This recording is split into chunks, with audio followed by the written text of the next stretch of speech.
नमस्ते अखी।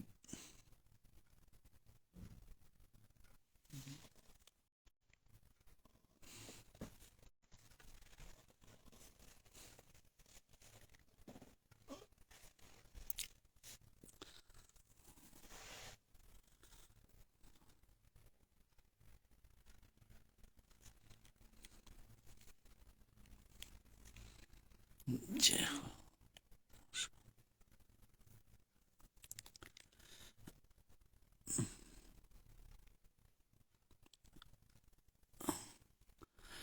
प्रणाम आयुष।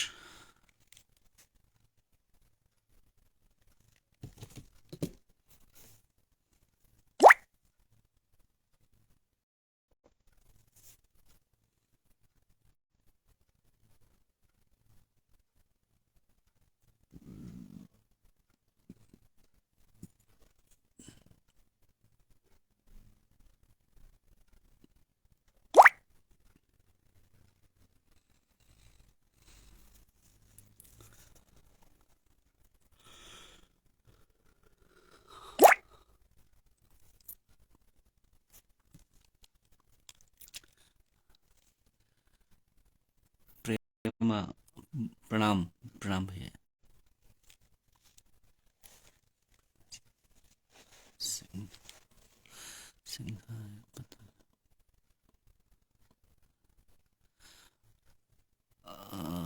सिंगधार वाला पत्थर तो अखी भाई रिस्की तो है। वो तो काफी दिन से खिसकने की उस पे है, अभी कह नहीं सकते हैं। अब तो लोग तो देख के गए हैं उसको, सभी जो सर्वे करने वाले।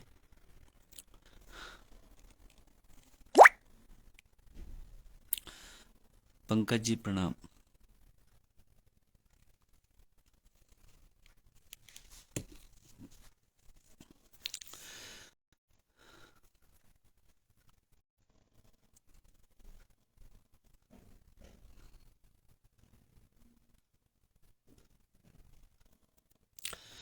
तो ठीक है।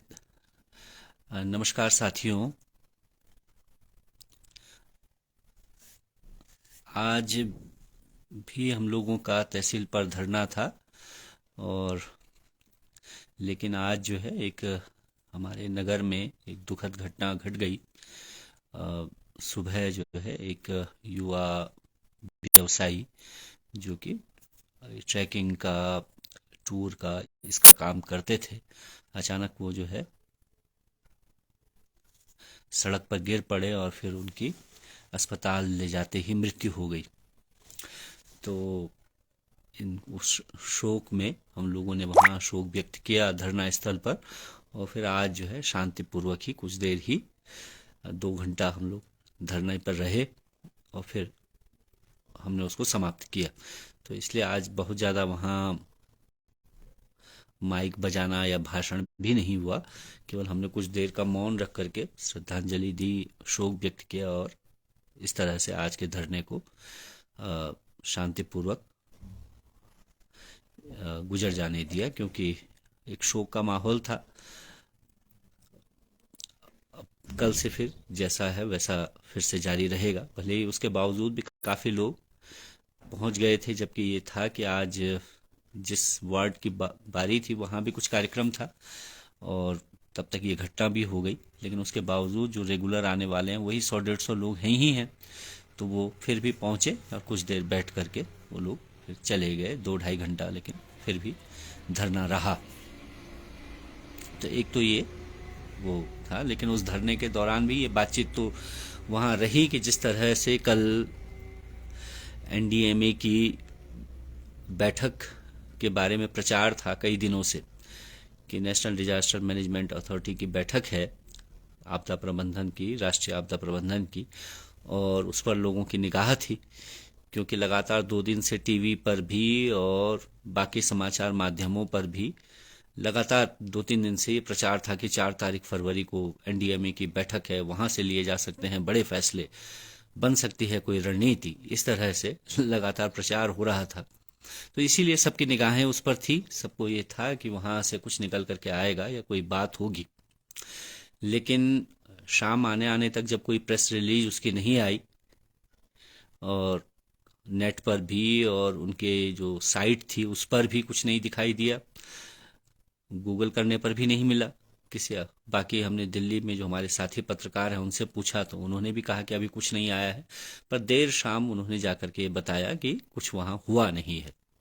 लेकिन आज के अखबारों में उसको लेकर अलग अलग किस्म की खबरें दिखाई जरूर दी हैं, जिसमें से कि एक अखबार का तो ये कहना है कि बैठक हुई लेकिन अंदरूनी तौर पर हुई, किसी अखबार का कहना है कि बैठक टाल दी गई है और आगे के लिए अ, उसमें बातचीत होगी। किसी का ये कहना है कि बैठक में वैज्ञानिकों को ये कहा गया, जो अलग अलग संस्थाएं थीं, क्योंकि 8 विभिन्न संस्थाओं ने जोशीमठ में आकर के सर्वेक्षण किया था, तो ये कहा गया है कि वो अपनी एक कॉम्प्रिहेंसिव, सब लोग एक मिल करके अपनी व्यापक एक रिपोर्ट बनाएंगे और वही रिपोर्ट दी जाएगी। एक अखबार का तो ये भी कहना है कि ये कहा गया है कि अप्रैल तक वो कोई रिपोर्ट ही ना मतलब पब्लिश करें या उसको नहीं सार्वजनिक करेंगे। तो इस तरह से कोई स्पष्ट उसमें वो दिखाई नहीं दे रहा है कि हुआ क्या है। हमारे आपदा प्रबंधन के सचिव साहब का कहना है कि उन्हें बैठक में बुलाया ही नहीं गया था, जबकि 2 दिन पहले उनका बयान था कि वो जो है वीडियो कॉन्फ्रेंसिंग के माध्यम से उस बैठक में शामिल होंगे। तो इस तरह से एक इतने महत्वपूर्ण मसले पर, एक इतनी महत्वपूर्ण बात पर, जहां एक नगर का अस्तित्व खतरे में है और जहां जो है हजारों लोग, उनका जीवन, उनका भविष्य दांव पर लगा है और लोग यहाँ इंतजार कर रहे थे कि उस बैठक से कोई नतीजा निकलेगा। यहाँ क्या पूरे देश में ही लोगों की निगाह थी। बल्कि कल तो दिल्ली में जो है जब ये बैठक हो रही थी उसी दौरान जंतर मंतर पर जोशीमठ के लिए धरना हो रहा था और वहां से न सिर्फ दिन भर वहां धरना दिया गया, सैकड़ों लोग उस धरने में शामिल रहे, उन लोगों ने वहां से ज्ञापन भी दिया, वही ज्ञापन मतलब उसी तरह की बात जो हम लोग यहाँ से कह रहे थे। और उसके बावजूद जो है उस बैठक का कोई नतीजा नहीं था, उस बैठक नहीं हुई या वो टाल दी गई या वहां जो भी हुआ वो पूरा जो एनडीए में से रिलेटेड जो भी पूरा मसला है वो बहुत निराशाजनक है, दुर्भाग्यपूर्ण है। और आज भी दिन भर मतलब अलग अलग अखबारों की सुर्खियां उसमें अलग अलग तरह से उसको रखा गया। तो ये असमंजस की स्थिति है। सरकार कोई नीति बनाने की स्थिति में नहीं है, कोई नीति उसकी आ नहीं रही है और जो महत्वपूर्ण बैठकें हैं उनका ये हाल है। तो इससे जो है सरकारों का इस मसले को लेकर के जो गंभीरता है, उनका जो स्टैंड है वो पता चलता है। तो यही हाल था, 14 महीने भी यही स्थिति रही, लगातार हम बोलते रहे, लिखते रहे, लेकिन सरकारों ने उस पर ध्यान नहीं दिया। तो जब 14 महीने नहीं दिया, पिछले 1 महीने से आंदोलन, धरना चल रहा है, धरने को भी हमारा कल 1 महीना हो गया। और धरने से पहले जो है चक्का जाम हुआ, उससे पहले मशाल जुलूस निकला, उससे पहले जुलूस निकला, उससे पहले मुख्यमंत्री से मुलाकात हुई, उससे पहले जो है 2,500 लोगों ने प्रदर्शन किया, उससे पहले तो खैर बहुत कुछ हो रहा था, लगातार ज्ञापन दिए ही जा रहे थे। तो जो ये भटजी का परसों का बयान है 5 दिन पहले का, उसको अब दोबारा से पढ़े जाने की जरूरत है। जो भटजी ने बयान दिया कि हाँ जो आंदोलन कर रहे हैं वो सब माओवादी हैं या सब चीनी एजेंट हैं, तो अब भटजी के सामने बयान रखे जाने की जरूरत है। या जो मुख्यमंत्री साहब उनके बयान को ही इंडोर्स कर रहे थे, उसका समर्थन कर रहे थे, तो उनके सामने भी ये बयान रखे जाने की जरूरत है कि मुख्यमंत्री साहब जब आप जो है, ये आपकी स्थिति है, ये आपकी सरकारों का हाल है, आपके स्थिति की गंभीरता को देखने की स्थिति यह है, ऐसे आप इससे निपट रहे हैं। यहाँ जो है आप सरकार ने आरएएफ भेजी हुई है, रैपिड एक्शन फोर्स। ये कहा जा रहा है कि रैपिड एक्शन फोर्स इसलिए आई है कि वो रेकी कर रही है। ये कहा जा रहा है कि वो इस बात की रेकी करेगी। नितिन भाई थोड़ा बाद में पूछें तो क्या कह रहे हैं, अब असल में ध्यान भटक जाता है, ऐसे दिखाई नहीं।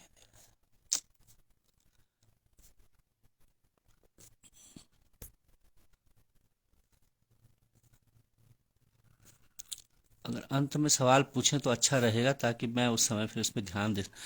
हो जाती है तो फिर भी कंपनी हमको नुकसान करके तो चली जाएगी। ऐसे में इन कंपनियों से काम लेना और अपने जोखिम को सुरक्षित करने हमारा प्रयास नहीं होना चाहिए।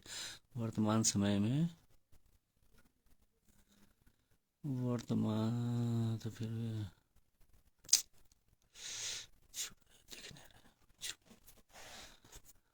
चलिए मैं इसका जवाब दे दूंगा बाद में।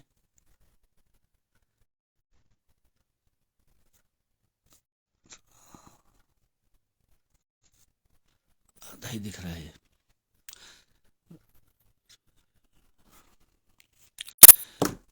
तो ये एक हालत है कि इतने गंभीर स्थिति में आपको जो है बिल्कुल इमरजेंसी सिचुएशन की तरह इससे डील होना चाहिए था, डील करना चाहिए था।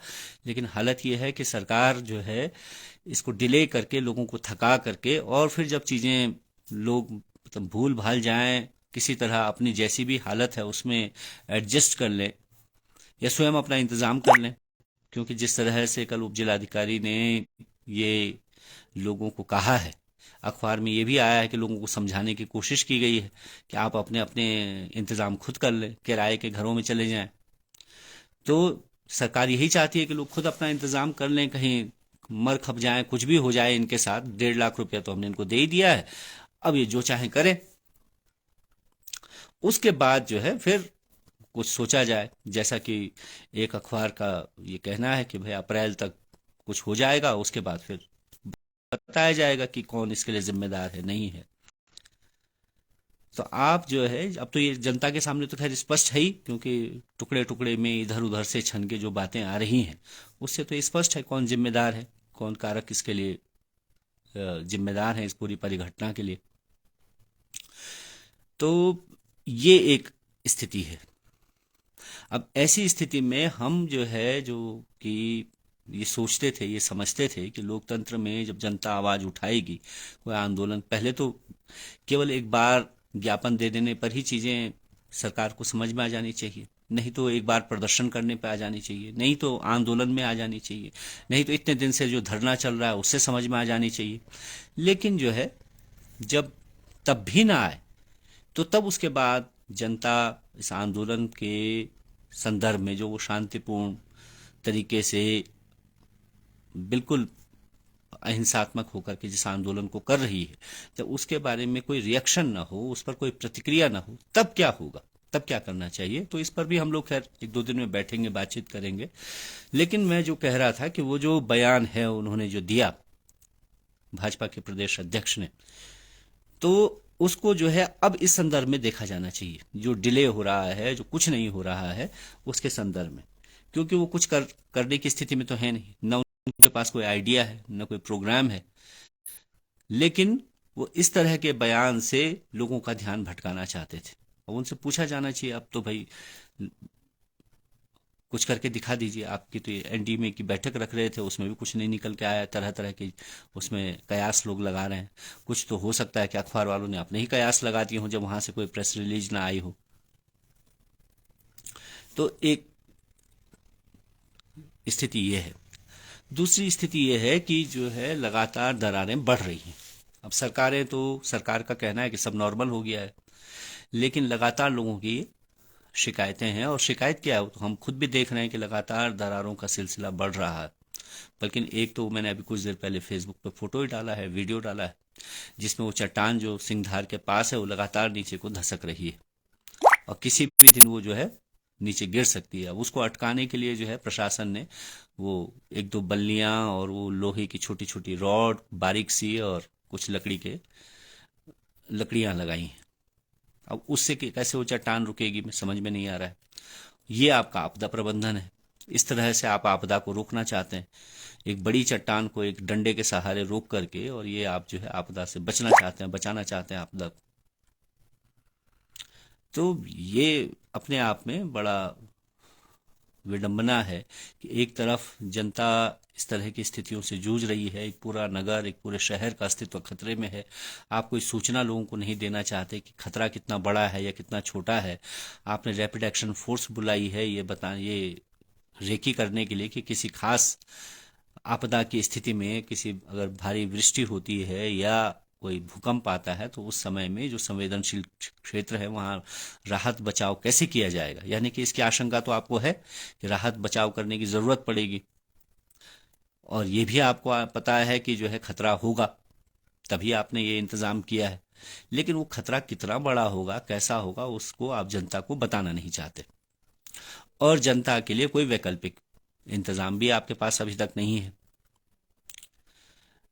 उसके बाद जो है अगर लोग लड़ें, सड़क पर आए, आवाज उठाएं, तो फिर वो चीनी एजेंट हैं या माओवादी हैं। तो ये एक वो है, इसको थोड़ा सा हम लोगों को समझ लेना पड़ेगा कि स्थिति जो है कहाँ हमको ले जा रही है। तो वो जो पत्थर है, वो जो वो गिरने वाला है, वो तो एक स्थिति। दूसरा एक और बड़ा डांग है, बड़ा पत्थर है, बड़ी चट्टान है, जो वेद वेदांग महाविद्यालय के नजदीक, उसके पास में, बगल में है। उसमें दरारें लोगों ने देखी। वो पहले भी दिख रही थी, लेकिन जो है वो पहले जब हमने कुछ दिन पहले, 15-20 दिन पहले जब उसको देखा था, तो इतना उसको खतरा नहीं दिखाई दे रहा था। लेकिन अब जो उसके फोटो वीडियो आ रहे हैं, तो वो बहुत ज्यादा खतरनाक दिखाई दे रहा है। अब उस चट्टान के अगर उस पर कुछ होता है, तो उस पर पूरा जोशीमठ का जो मुख्य बाजार है, वहां तक असर आने की उसमें अंदेशा रहेगा। क्योंकि उस चट्टान के ऊपर जो है फिर जोशीमठ का नरसिंह मंदिर मार्ग है, और उसके ऊपर फिर जोशीमठ का मुख्य बाजार है। अगर वो चट्टान नीचे हिलती है, गिरती है, तो सीधा असर आप समझिए कि मुख्य बाजार तक आ जाएगा। अगर वो गिरता है तो फिर वहां कुछ नहीं है, फिर उस चट्टान के ऊपर फिर कुछ और पत्थर हैं छोटे मोटे, वो नीचे लुढ़केंगे, और उसके ऊपर फिर ऐसे ढलान है, ऐसा पूरा मिट्टी और ढाल है कि वो फिर सीधा नीचे को आएगा, और ऊपर जो है पूरा नरसिंह मंदिर मार्ग और उसके ऊपर का जोशीमठ का मुख्य बाजार उसमें खतरे की जद में आ जाएगा। अब ऐसी स्थिति में कि जब ये सब चीज, और वो लगातार उसमें दरार बढ़ेगी, अगर थोड़ा सा भी वो हिला और कुछ हुआ, तो ये खतरा बिल्कुल बना रहेगा। अच्छा, भट्ट जी कह रहे हैं बताया ना जाए लोगों को, क्योंकि हम तो डर पैदा कर रहे हैं। अच्छा, हम नहीं बताएं तो खुद आप ही कुछ कर लो उसमें, उसको रोकने का या उसके कुछ प्रबंधन उसमें कर लीजिए, वो भी आपसे नहीं होगा। तो ये जो है, इस तरह के खतरे लगातार बढ़ते जा रहे हैं, अलग अलग क्षेत्रों में, नए नए इलाकों में चल रहा है। घर मकानों में भी जो पुरानी दरारें थी वो लगातार बढ़ रही हैं। इसमें एक नई चीज ये हो रही है कि उन दरारों के बढ़ने से जो पुराने जल स्रोत थे वो सब नीचे जमीन में चले गए हैं। बहुत पुराने स्रोत, जिनको लोगों ने पिछले 50 सैकड़ों साल से देखा था, वो जल स्रोत सूख गए। कुछ गदेरे थे जिनमें लगातार वर्ष भर पानी रहता था, वो जो है उनका पानी जो है नीचे कहीं चला जा रहा है, वो सूख गया है। आज हमारे एक साथी थे भुवन उनियाल जी, उनका कहना था, जो आंदोलन में लगातार सक्रिय रहे हैं, कि वो कह रहे हैं कि हमारे घर के पास से वो पानी निकल रहा है। तो वो पानी जो ऊपर कहीं जमीन की दरारों में जा रहा है, वो कहीं और से निकल जा रहा है। ये भी हो रहा है कि हो सकता है कि लोगों का कहना है कि पानी के जो पाइप्स हैं, वो क्योंकि जमीन धंस रही है तो वो टेढ़े हो रहे हैं और टूट रहे हैं, उनका पानी भी जमीन में दरारों में जा रहा होगा। तो इस तरह से ये जो है उसके अलग अलग असर हो रहे हैं, और उनको रोकने के उपायों के नाम पर कुछ दिखाई नहीं दे रहा है। उपाय जो हो रहे हैं वो अब लोगों को, एक तो आंदोलन खत्म करने के उपाय हो रहे हैं, उनको चुप कराने के उपाय हो रहे हैं। ये हो रहा है कि लोगों को जो है धरने तक कैसे पहुंचने से रोका जाए, या ये हो रहा है कि जो लोग जो है राहत शिविरों में रह रहे हैं, उनको जो है जल्द से जल्द घर कैसे भेजा जाए, ये जरूर हो रहा है। तो इस तरह से ये जो आपदा है, वो अगर समय रहते ठोस उपाय नहीं किए गए, तो ये फिर और ज्यादा भयंकर रूप लेने वाली है। फरवरी का महीना खत्म होने के बाद मार्च, अप्रैल, मई, और उसके बाद जून का महीना होगा, जिसमें कि बरसात होगी, और बरसात जो है एक बड़ी आपदा की हमारे लिए चुनौती लेकर के आएगी, उसकी खबर लेकर के आएगी। अब ये जो आप कह रहे हैं कि कंपनी ने नुकसान कर दिया हमारा, और नितिन भाई, काम लेना चाहिए, वर्तमान समय में कछुआ गति से काम हो रहा है। अच्छा, अब इस कंपनी से काम क्या लेंगे हम? सरकार को लेना चाहिए। हम तो क्या काम ले सकते थे? हमने तो कहा था कि इन कंपनियों को आप जो है 5 तारीख जनवरी को जो हमारा समझौता हुआ, तो हमने कहा था सर उस दिन डीएम साहब के उसके जवाब में, कि आप जो है इन कंपनियों को ये प्री फैब बनाने का ऑर्डर दे दीजिए। ये कंपनियां खाली बैठी हुई हैं, कुछ नहीं कर रही हैं इनका, बल्कि यहाँ तो सामने जेपी कंपनी का सीएसआर कहाँ खर्च करता है हमें ये भी नहीं पता। वो यहाँ से बिजली बनाता है, हमारा पानी का उपयोग करता है, हमारे जंगल, हमारा नदी, हमारा पत्थर, बालू, सब कुछ हमने उनको दे दिया, और वो जो यहाँ से सैकड़ों करोड़ का लाभ जो है हर साल कमाते हैं, अगर 100 मेगावाट बिजली भी बनाता है तब भी नहीं बनाते हो 400 मेगावाट, वो बन भी नहीं सकती, बनती भी नहीं है। तो भी वो जो है कम से कम 200, 250, 300 करोड़ रुपया यहाँ से अगर साल भर में कमाते हैं, तो उसका 1%, 2% तो उन्हीं को खर्च करना चाहिए था जोशीमठ पर। और उतने में जो है काफी सारे आप उनसे बनवा सकते थे प्रीफैब, लेकिन आपका साहस नहीं है उनको बोलने का कंपनियों को, क्योंकि उनसे तो आप दूसरी तरह से लाभ ले लेते हैं। ऐसी यहाँ तमाम कंपनियां जो जल विद्युत परियोजना में काम कर रही हैं, या अन्य कंपनियां जो अन्य तरह से जोशीमठ में सड़क का काम कर रही हैं या अन्य काम कर रही हैं, उनको आप बोल सकते थे कुछ कुछ प्रीफैब बनाने के लिए। तो ये तो सरकार का काम था, मैं क्या मतलब मैं कैसे इनसे काम ले सकता हूँ? तो ये नितिन भाई, तो ये तो सरकार को आपको कहना चाहिए था कि इनसे काम लेना चाहिए। तो जोशीमठ का दर से जोशीमठ ही क्यों, ऐसे उत्तराखंड आम जनमानस नहीं समझ पा रहा है, एक होकर उत्तराखंड नहीं। देखिए राकेश भुई जी, ये केवल जोशीमठ का तो सवाल नहीं है। हमने तो आज जो है, अगर आपने देखा हो, बंगाल में कलकत्ता के पास जो है एक जगह लोगों ने जोशीमठ के सवाल पर धरना दिया, और मुझे भी वो संबोधित करने के लिए कहा, तो मैंने फोन के माध्यम से वहां अपनी बात रखी है। तो ये सभी का दर्द है, बल्कि वहाँ डोडा में जो हो रहा है, डोडा वालों की नज़र जोशीमठ पर है। जम्मू कश्मीर के डोडा में भी धंसाव और मकानों पर दरारों की खबरें हैं, और वहाँ डोडा वालों का कहना है कि हमारी नज़र जोशीमठ में है, क्योंकि जोशीमठ में जो होगा वही हमारे साथ भी बर्ताव होगा। तो ये है तो सबका, पूरे देश का, पूरी दुनिया का मसला है, लेकिन होता यही है कि लड़ना उन्हीं को पड़ता है जिनकी जगह होती है। जोशीमठ में जो किराए के घरों में जो लोग रहते थे, है ना, तो वो तो जैसे ही उन्होंने घरों में दरारें देखी, वो उन्होंने पहले किराए के मकान खाली किया, और बहुत सारे सैकड़ों हजारों लोग, लगभग लोगों का कहना है कि 1000 से ज्यादा लोग जोशीमठ छोड़ करके चले गए। या यहीं मतलब जो लोग व्यवसाय करने के लिए आए थे, उन्होंने होटलों को किराए पर लिया हुआ था, लीज पर लिया था, वो छोड़ छोड़ कर जा रहे हैं, क्योंकि उनको तो धंधा देखना था, अपना व्यवसाय देखना है। तो लड़ना तो उन्हीं को पड़ता है जिनकी जमीन होती है, जिनकी धरती होती है, जो वहाँ का मूल निवासी होता है, वही लड़ता है। अन्य लोगों को तो वो केवल आप उनसे सद्भावना की, सहयोग की, समर्थन की उम्मीद कर सकते हैं। और अभी भी तो अगर कोई इस जोशीमठ को सही मायनों में बचाएगा या उसके लिए लड़ेगा, तो वही इसके लिए लड़ सकता है, बचा सकता है, जिसकी यहाँ से भावना जुड़ी हो, जिसकी यहाँ जमीन हो, जो यहाँ का निवासी हो। बाकी लोग उसमें सहयोग करते हैं। अगर आप खुद लड़ेंगे तो फिर कुछ लोग उसमें सहयोग कर सकते हैं, बाहर से आपको समर्थन दे सकते हैं, लेकिन आप खुद ही नहीं लड़ेंगे तो कोई बाहर से आकर के आपको बचाने वाला नहीं है। ये संभव नहीं, ये कहीं भी नहीं होता। जैसे डोडा का मामला हो, या लद्दाख का मामला हो, या हिमालय के तमाम अन्य, हिमाचल में इससे ज्यादा बुरी हालत है, वहां परियोजनाओं के चलते बहुत बुरी स्थिति हो गई। वहां नहीं जाइए आप, यहीं हमारे उत्तराखंड के रुद्रप्रयाग में देखिए, श्रीनगर में देखिए, ब्यासी से इधर देवप्रयाग में देखिए, तो वहां रेलवे की सुरंग परियोजना के कारण बहुत बुरी स्थिति है, लेकिन वहां खुद लोग नहीं, अभी खड़े नहीं हुए। जब तक लोग वहां खुद खड़े होकर के लड़ेंगे नहीं अपने स्थानों पर, अपनी जगह के लिए, तब तक हमारा सिर्फ बाहर से समर्थन भी किसी काम का नहीं, वो कुछ काम नहीं आएगा। ऐसे ही अगर हम स्वयं यहाँ अपनी धरती, अपने इलाके को बचाने के लिए नहीं लड़ेंगे, तो कोई दूसरे का जो है सद्भावना, उनकी भावना जो है हमारे किसी काम नहीं आएगी। वो तभी आएगी, वो तभी हमको हौसला दे सकती है जब हम खुद लड़ें, तो उनकी भावनाएं हमको लड़ने का हौसला भर दे सकती हैं। तो मैंने अभी जैसे कि हम लोगों ने एक सहयोग के लिए ये सोचा था कि सरकार मदद नहीं करेगी, तो हम लोग कुछ आर्थिक मदद लोगों से लेकर के कुछ मदद कर पाएंगे। तो हमने एक अकाउंट खोला था, तो उसमें कुछ पैसा आया है, 4.5 लाख के लगभग। और मैंने अभी फिर से उसको अकाउंट नंबर को फिर से फेसबुक पर शेयर किया है, ताकि जो है अगर लोग उसमें करना चाहें मदद, तो वो उन तक वो अकाउंट नंबर रहे।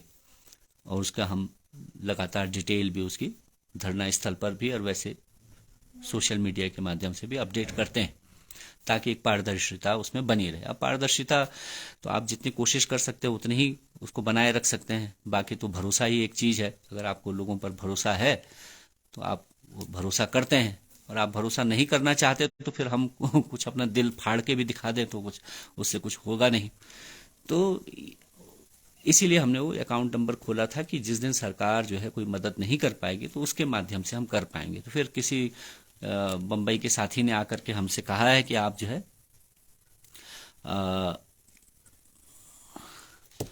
इसको रजिस्ट्रेशन भी करा लें अपनी संघर्ष समिति का, ताकि उसमें ज़्यादा पैसा अगर आए तो वो आपको दिया जा सके, वो आ सके। तो उसकी भी हम कोशिश कर रहे हैं। कल परसों में हमारी बैठक होगी तो उस बारे में भी हम सोचेंगे। तो अब ये साथी पूछ रहे हैं कि सरकार इतनी उदासीन क्यों है, तो हम इसका जवाब तो सरकार को देना चाहिए, हम कैसे दे सकते हैं।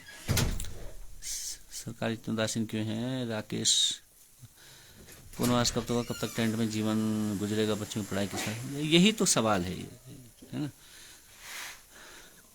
ये तो सवाल है ही कि कब तक, तो लेकिन लड़ना तो पड़ेगा, उसके अलावा तो कोई चारा नहीं है। जोशीमठ भी बचेगा और हेलंग बाईपास नहीं, तभी बचेगा। अब ये तो इसका एक एनटीपीसी की परियोजना है, वो सुरंग है, और ये बाईपास का सवाल तो ये प्रमुख सवाल नहीं है। इन सवालों को तो हमने रखा ही है अपने प्रमुख एजेंडे में। तो यही बात है। अगर आपके कुछ अन्य सवाल हों इससे संबंधित तो सर, अच्छा ये तो हो गया।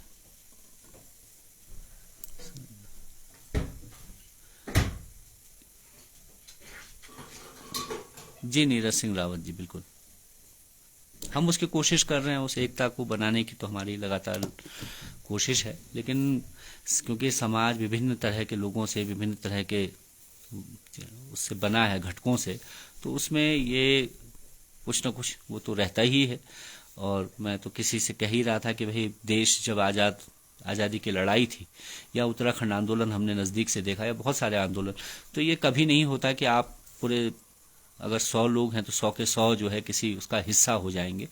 वो अधिकांश वही तबका आंदोलन में या लड़ाई में आता है जो उसकी भावना को समझता है। तो ऐसा एक तबका समाज में हमेशा रहता है, तो वही लड़ता है। बाकी लोग तो जो है वो उसका सहयोगी हो सकते हैं, उनकी भावना हो सकती है, लेकिन सक्रियता तो कुछ ही लोगों की रहती है, और उन कुछ लोगों को के बदौलत ही ये समाज चलता है। ये हमने सभी लड़ाइयों में, आज़ादी के आंदोलन से लेके, मतलब देश में आज़ादी के आंदोलन में असहयोग आंदोलन सबसे बड़ा आंदोलन है, जिसमें कि अधिकांश लोग सड़क पर उस समय आ गए 1942 में। लेकिन तब भी कोई 100% तो तब भी नहीं आए। वो पहले आ गए होते तो शायद अंग्रेज पहले चले गए होते। तो ये तो रहता ही है, इसको जो है समझने की जरूरत है। लेकिन जितने लोगों की एकता है, जो लोग लगातार इस पे सक्रिय हैं आंदोलन में, उनको अपनी सक्रियता बनाए रखनी होती है, बढ़ानी होती है अपनी सक्रियता, ये बात है। तो चलिए साथियों, कोई और ऐसा विशेष कोई आपकी जिज्ञासा अगर दिखती तो।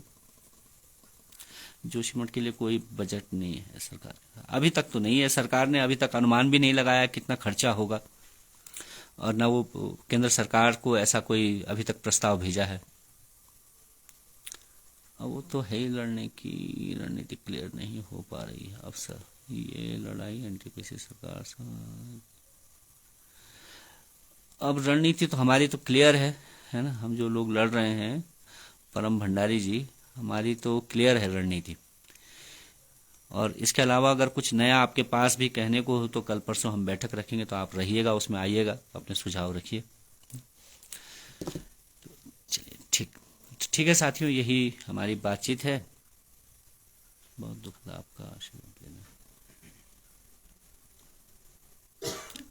आशीर्वाद की जरूरत नहीं है दीपक भाई, आप सहयोग मांग सकते हैं कुछ भी। अब एनटीपीसी का काम अभी, मतलब लोग कह रहे हैं, कल परसों में लोगों ने महसूस किया कुछ झटके से, मतलब तो हो सकता है कि वो चल रहा हो, उस दिन चला हो, लेकिन आज फिर कुछ ऐसी हलचल नहीं है जमीन पर, क्योंकि वो लोग महसूस कर रहे हैं जब काम हो रहा है तो दरारें बढ़ रही हैं।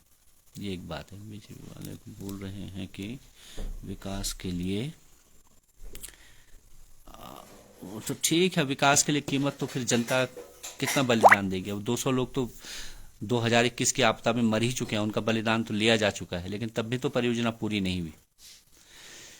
तो ठीक है रोहित भाई, ठीक, ओके, फिर कल फिर 8 बजे मिलते हैं। ओके, और कल जो है वो 9 नंबर वार्ड की बारी है, तो शायद है कि कल वहाँ फिर राशन का ट्रक पहुँच जाए सुबह 11 बजे, लेकिन उम्मीद रहेगी कि लोग रविग्राम से कल धरने पर पहुँचेंगे, ऐसी हमारी आशा है, अपेक्षा है। और आप सब लोगों का सहयोग, आपका समर्थन बना रहेगा, ऐसी हमारी अपेक्षा है ना। आप ये बनाए रखेंगे, हमारा हौसला बनाए रखेंगे, इस उम्मीद के साथ आप सब लोगों का धन्यवाद।